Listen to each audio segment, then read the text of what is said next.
नमस्कार, घटना चक्र बुक वीडियो में आपका हार्दिक स्वागत है। आइए प्रारंभ करें इस यात्रा को, जहां हर विषय वस्तु को हम सरल, स्पष्ट और परीक्षा उपयोगी ढंग से प्रस्तुत करेंगे। चलिए आज भारत के एक ऐसे सपने की कहानी सुनते हैं जिसने सच में पूरी दुनिया को अपनी तरफ देखने पर मजबूर कर दिया था। ये कहानी है चंद्रयान 2 की। चांद के एक ऐसे हिस्से तक पहुंचने की एक बहुत ही हिम्मत वाली कोशिश जहां पहले कोई नहीं गया था।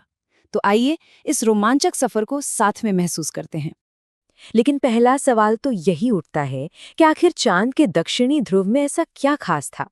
क्यों दुनिया भर के स्पेस साइंटिस्ट की सांसें इस एक मिशन पर अटकी हुई थी? देखिए, इस सवाल का जवाब छिपा है भारत के एक बहुत ही बड़े और साहसिक लक्ष्य में। ये मिशन सिर्फ चांद पर झंडा फहराने के लिए नहीं था, नहीं, ये उससे कई कई ज्यादा बड़ा था। असल में चंद्रयान 2 का लक्ष्य इतिहास बनाना था। ये चंद्रमा के दक्षिणी ध्रुव पर सॉफ्ट लैंडिंग करने वाला दुनिया का पहला मिशन बनने जा रहा था। सोचिए, एक ऐसी जगह जहां इससे पहले कोई भी देश नहीं पहुंचा था। अच्छा, अब इस अंतरिक्ष की कहानी के जो मेन प्लेयर्स थे, चलिए उनसे मिलते हैं। इस पूरे मिशन की कामयाबी 3 बहुत जरूरी हिस्सों पर टिकी थी, जो बिल्कुल एक टीम की तरह काम कर रहे थे। ये थे ऑर्बिटर, जो समझ लीजिए एक जासूस की तरह चांद का चक्कर लगा रहा था। फिर था लैंडर, जिसका काम था सतह पर आराम से उतरना।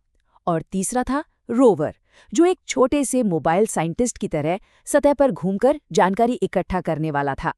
लैंडर का नाम था विक्रम। ये नाम भारतीय अंतरिक्ष कार्यक्रम के जनक विक्रम साराभाई जी को एक श्रद्धांजलि थी। इसका वजन करीब 1471 किलोग्राम था और इसकी सबसे बड़ी जिम्मेदारी थी रोवर को अपने अंदर संभालकर चांद की सतह तक सुरक्षित पहुंचाना। और ये है इस मिशन का छोटा हीरो, प्रज्ञान रोवर। प्रज्ञान का संस्कृत में मतलब होता है ज्ञान या बुद्धि।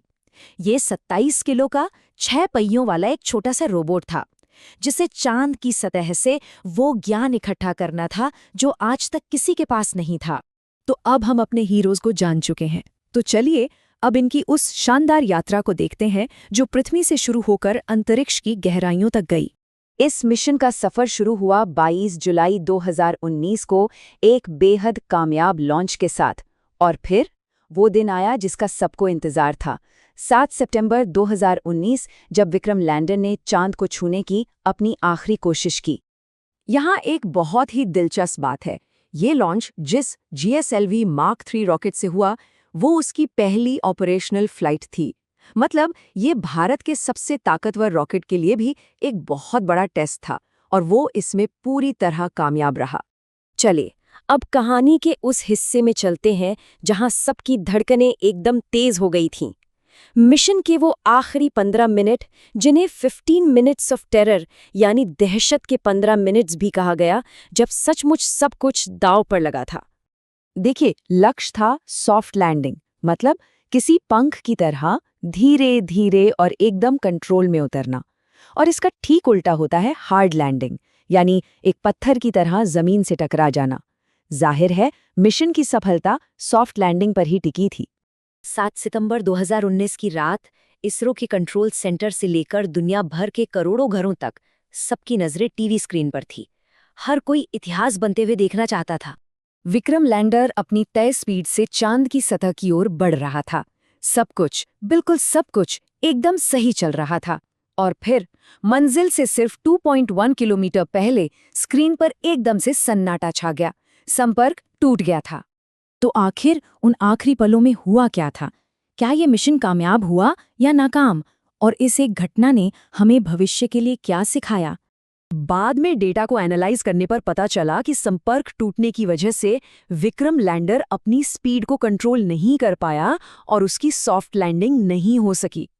वो तय स्पीड से कई ज्यादा तेजी से चांद की सतह से टकराया, जिसे हार्ड लैंडिंग कहते हैं। लेकिन कहानी यहाँ खत्म नहीं होती। चंद्रयान 2 का ऑर्बिटर आज भी एकदम ठीक से काम कर रहा है और चांद के चक्कर लगाते हुए हमें बहुत जरूरी जानकारी भेज रहा है। मिशन के 95% से ज्यादा लक्ष्य तो पूरे हो चुके थे।